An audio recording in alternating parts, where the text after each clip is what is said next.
Hey Virgo, welcome to your tarot session. Thank you so much for joining me today. I'm recording this on April 1st, so happy April. Very excited to start the month with you guys. Let's dive right in, Virgo. Let's dive right in. Eight of Swords, interesting.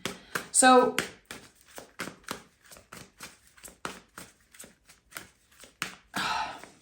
you've been preparing for something. Unconsciously, you've been preparing for something. The Star card. Yeah, you've been adjusting to a situation. So this is your general energy. This is the deepest healing card in the tarot. So I feel like when it shows up for Virgo, it's a great confirmation that you're about to get what you really wanted, what is aligned with your truth, helping you create the future that you want, helping you heal another layer of you. But what I'm getting again is that you've been preparing for something unconsciously. And there's a fast-moving energy. I'm seeing like the Eight of Wands. It wants to find you. And you were probably planning to, work on something for a year and wait for a few months, wait for a year. And actually, no. It's happening a lot sooner than you thought it would. And okay, there's so much that's coming in. Let me just pick cards because I feel like I'm going to be talking for so long. Okay. Yeah. You've been working very hard to stay consistent, to be as present as you can with the task that you're given. It could be at work, it could be in your personal life, but I do feel like there's a work energy related to this. You really had to shift your perception, shift your perspective here. Like, okay, I cannot live just thinking where I'm going to be next year. How am I going to get there? Is it going to happen for me? You got present, you got more intentional and more dedicated as ever to what is right in front of you. And I think you've been doing an amazing job at that. The Three of Swords is here. So for some reason, whatever you've been initiating in the past year, in the past maybe 7 months, it reopens certain wounds for you. This is how I'm getting this, Virgo. A lot of fear about not being good enough for something, not being qualified for something. There's something that's just coming up around that. You are exactly where you need to be. And intuitively you know this, but there are wounds from the past that recently reopened for you. And it's challenging so much around your perception and just especially the words that you use to speak of you, your ability to do certain things and your qualification. I'm getting that you are proving people wrong in this moment. I don't think you know this. You are proving people wrong by doing exactly what you're supposed to do.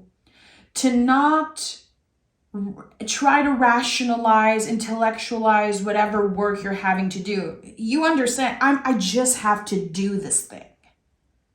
I'm going to have to be patient. It sucks. I have to do this.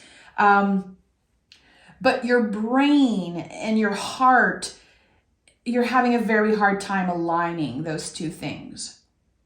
There's questions that are coming up. Is this enough? I'm working so hard for this, but is it even enough? Is this really what I want for my future? Is there more waiting for me? It's very specific how I'm getting this. Again, the wounds from the past that reopen, old beliefs about yourself, maybe your situation, like your upbringing, if you grew up with not a lot of money, or maybe a lot of money, and like all the stories around that coming from your caretakers, their caretakers, like there's something about generation. And it's very hard for you to believe that you can be the one achieving something, you know, the first one in many, many generations, that you can be the one breaking the cycle. I think you want this. I think your heart knows this, but your mind is having a very hard time understanding this concept. Because you're very rational. You understand that history repeats better than anyone else. And I don't even think you know to what extent in this moment you are healing your ancestors. And I would even say your caretakers.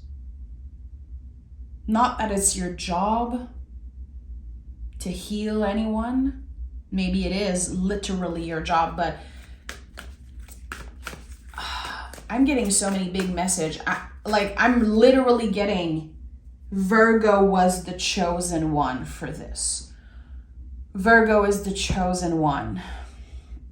Breaking the cycle. Creating abundance. Not just for you.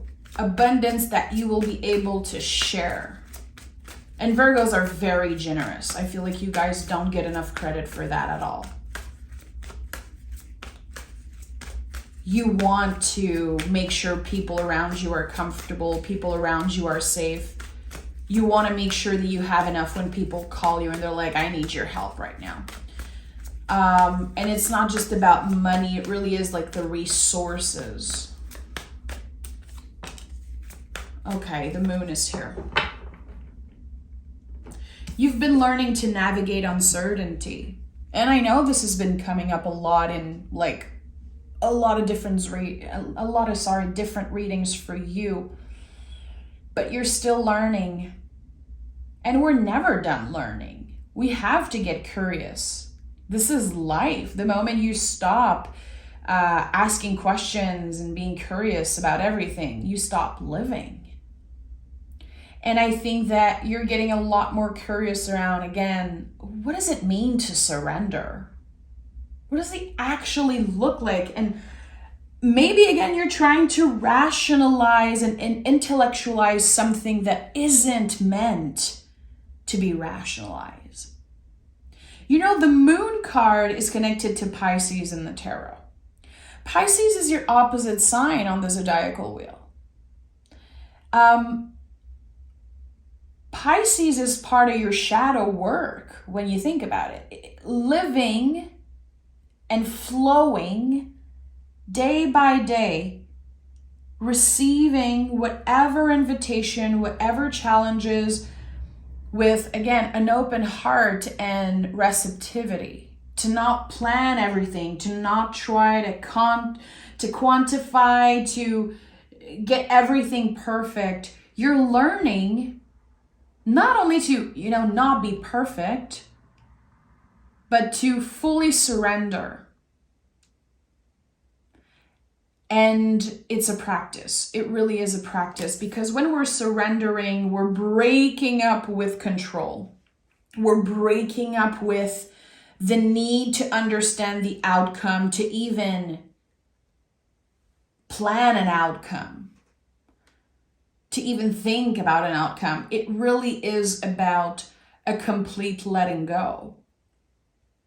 And it is scary. That's why the moon card is known to be one of the scariest cards in the tarot, because no one loves to not know.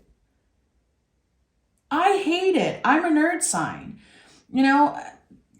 I don't like to not know. And unfortunately, or fortunately for me, I have a North Node in Pisces. I was literally born and came to this planet to learn how to live each day as it goes by, and to flow and to not know. And as a spiritual worker, as someone who does this for a living, I don't know. So I think there's a lot of acceptance here. And that's why you have the deepest healing card in the tarot as general energy, accepting the things that were so hard to swallow, to digest in the past. You were like, I'm never going to be able to do that. I need that security. I need that validation. I need that confirmation, or else I'm going to go crazy. I'm not going to sleep. I'm going to lose my shit. You're shifting perspective as you are healing parts of yourself that were so hard to even look at in the first place. So this is tremendous healing and evolution. There's something that's completely shifting, and as you're letting go, and this is what happens most of the time, as we are letting go, we are in our most receptive state. The cards are literally speaking for me today, as they do most of the time. And she came up exactly at 11:11. So the Empress is about receptivity. She is about receiving. She's fully surrendering. There's always the stream of water in the back of the Empress. So it's super vulnerable to say, I don't know. For a Virgo, it really is a superpower when you're able to say, I don't know. I don't have the answers. Your first response is going to be, let me research it. Let me think about it. Let me analyze. Let me ask more questions, which is amazing. Not right now, though. Not for the month of April. To be able to sit like the Empress, to be in that receptive state and really say, I'm letting go of the grip. I'm not trying to control the outcome. And whatever happens, I will be present with it and I will deal with it when it's here. So not only you are letting go of so much that happened in the past. It feels like this massive weight that's lifted off your shoulders and your heart. The swords are being taken out of the heart. Not only that, but you're opening yourself to so many things. And when we learn to let go and we are in that receptive state, things are moving fast and it feels like a miracle. We're like, what? Now that I'm not obsessing over practical details and all the things are just happening for me. Okay, so that's like a revelation here. Wow, I was supposed to surrender. I was supposed to just trust. And whatever you've been planning, whatever you've been trying to plan ahead, the universe, faith, it's laughing at your plans. And there's something that is finding you a lot sooner than you expected or planned it to. Yeah, this is it. The Ace of Wands is the biggest yes in the tarot. It's the green light. It's a fast-moving energy. It's a new beginning. You could still be planning something about one specific journey, and then a brand new invitation shows up and you're like, what? I can get 2, 3, 4 times more than what I settle for. I can get something that I never even imagined was possible. Yes, all because you're letting go of the grip of something, letting go of the grip, this illusion that you have control. Because you're dealing with energies and forces that were at play way before you existed, way before your parents and your grandparents and their parents existed. The Moon card is about energies that we cannot even explain. They're so mysterious and they're so old, they're so ancient. But the moon will always shine a light on our path in the darkest of times. So you're coming out of a very dark period. And I think this is not just a few months, a few weeks. This is like a few years. And you guys are very real and very honest. Some of you are probably like, this has been my whole life. And I just want to hold space for you guys. It's not easy to live with a Virgo brain. And I'm getting emotional because, you know, I live it all. I've been living it for 13 years, being married to a Virgo, and it really is something. And like, I receive messages from you guys all the times and donations and people saying, girl, you understand what a Virgo is. Yes, because I'm very fortunate that I live with a true Virgo. He is the definition of a freaking Virgo. He helps me understand you guys so well. And it's not easy to be an earth sign, to feel like you're supposed to have your feet on the ground. You just want to feel the ground beneath your feet, but you're ruled by Mercury. So it's about understanding that there was never ground beneath your feet to begin with, that we're all living in the unknown. So there's you trying to sense, feel into things. You want to experience pleasure. You want to be in that empress energy. And this is not about gender. Anyone can be an empress energy. You want to be that. But your brain is always like, no. No time to chill. No time to just receive and sit on your butt.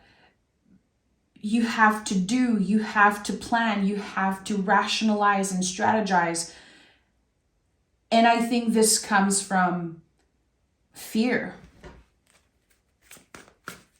It comes from, again, cycles that were repeated and so many other things. Like, everybody's different. It's not because you're a Virgo that you're just like all the Virgos. But there's a very common theme in the Virgo community. And you guys are really trying your freaking best. You really are. But there's always like this voice that comes up in the back of your head, and it makes you believe that you're not doing enough, that you are not good enough. And I think that you're learning to master the conversation between you and your inner critique, which is very loud. When people are like, Virgos are so critical, I'm like, yeah, baby, imagine how critical they are with themselves.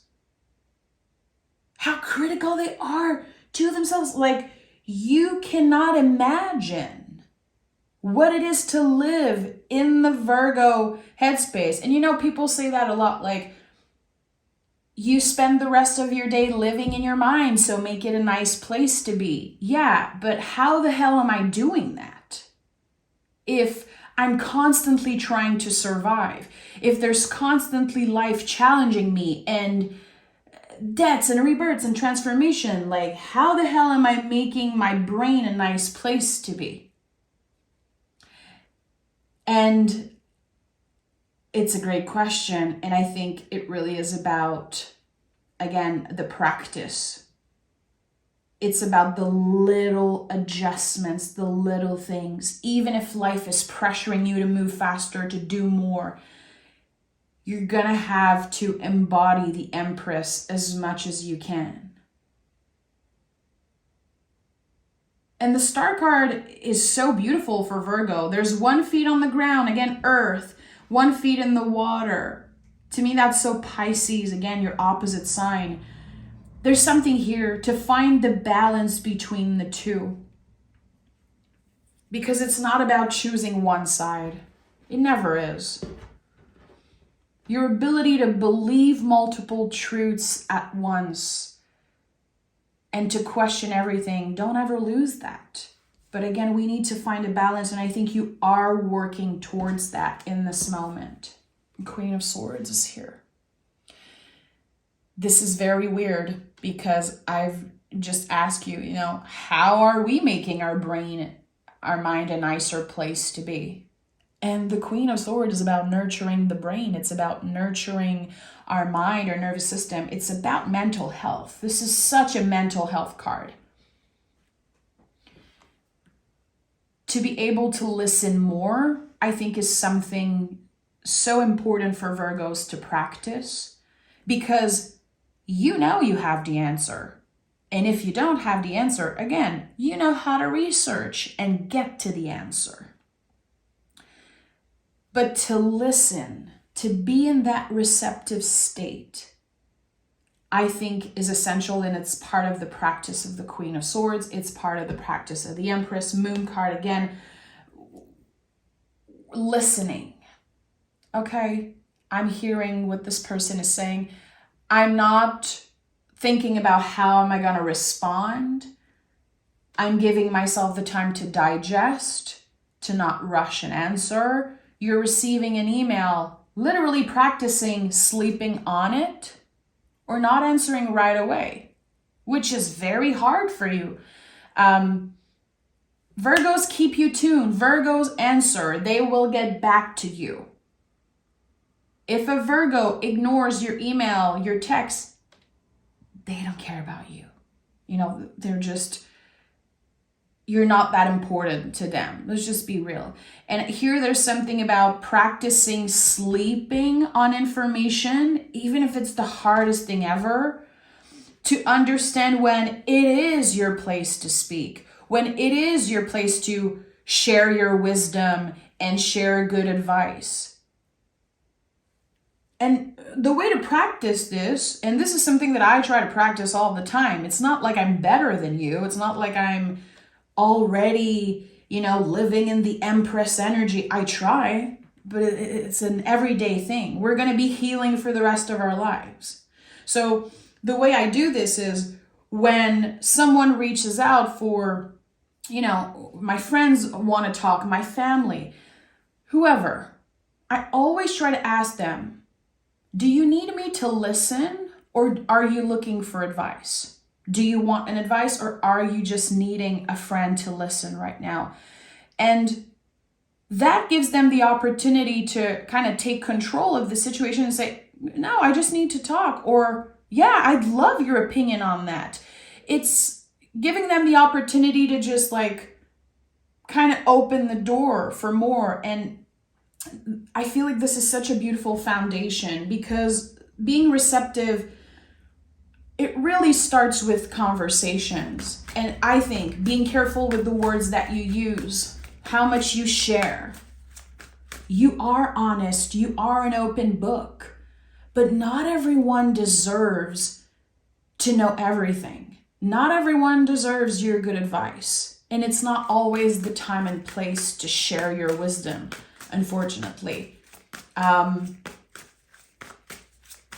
And I think you're learning to be more careful with your energy, which is your currency. Look at that, boundaries, baby. 2 of Swords. This is it. This sums up so beautifully. It gives us a visual representation of what I was just talking about.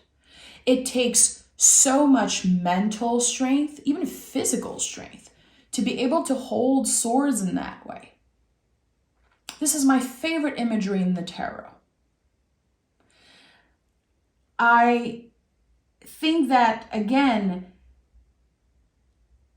taking the time to sleep on something, to receive the information, to not speak more than you listen, and to give yourself the time and the space that you need to digest information, and again, to practice receptivity.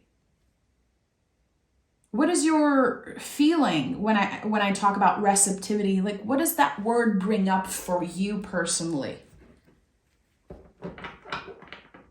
Because I know there's going to be some people who are like, I listen to people talk all the time. Yeah, do you really listen? That's the thing. If you're being honest with yourself. It's not about remembering all the little information that everyone told you. It really is about an exchange of energy. Because when we are not receptive, we give so much of our power away. We give our energy, again, our currency, and then we're left depleted and we isolate. We're like, I don't want to talk to anyone. People are so annoying. People are so dumb. We can start judging and pointing fingers, but actually, we're the ones who give too much.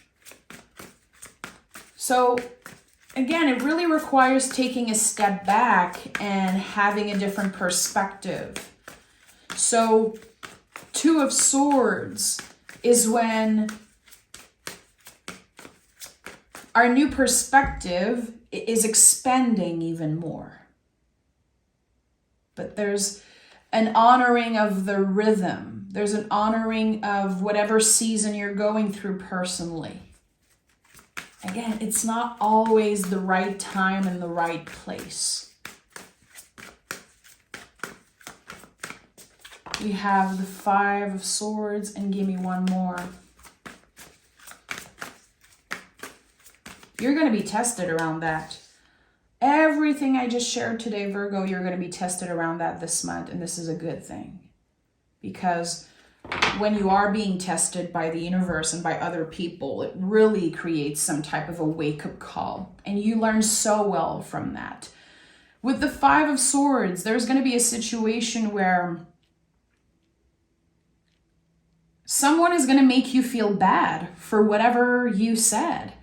They're probably going to make you feel bad for not listening, for saying too much, maybe for judging them. Someone could take something personally.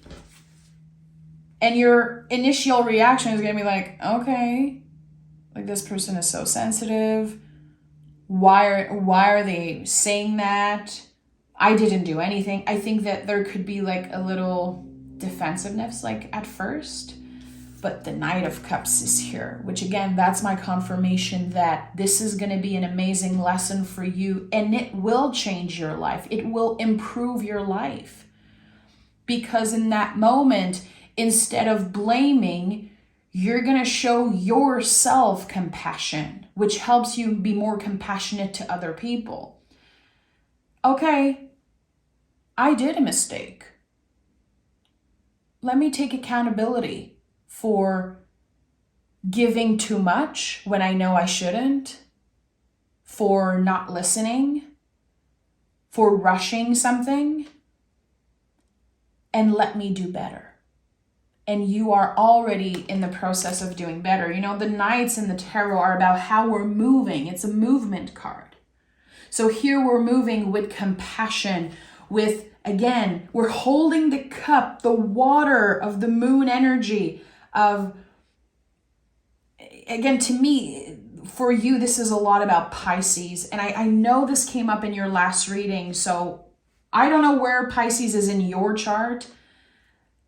If you've ever struggled with Pisces energy, if this is a part of you also that is very hard to deal with, there's a lot of lessons around that. So if you're someone who knows your astrological chart, go see, like, where is Pisces? What planets are there? What house is it in?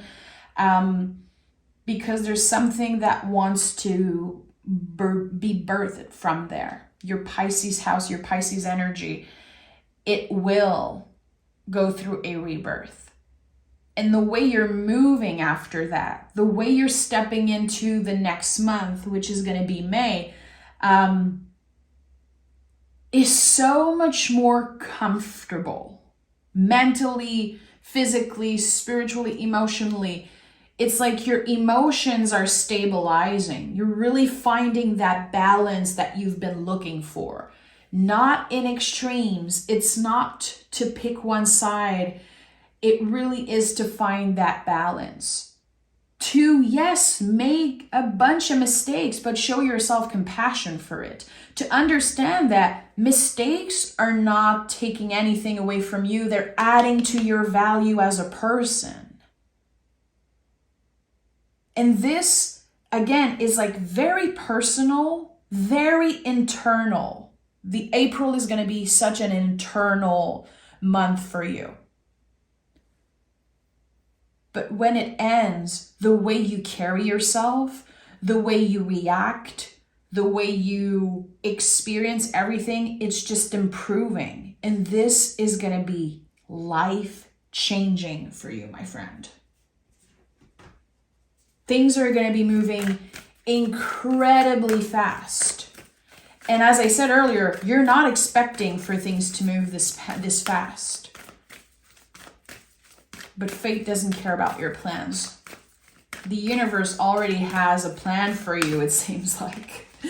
And look at that. Look at this card. The universe has a plan for you.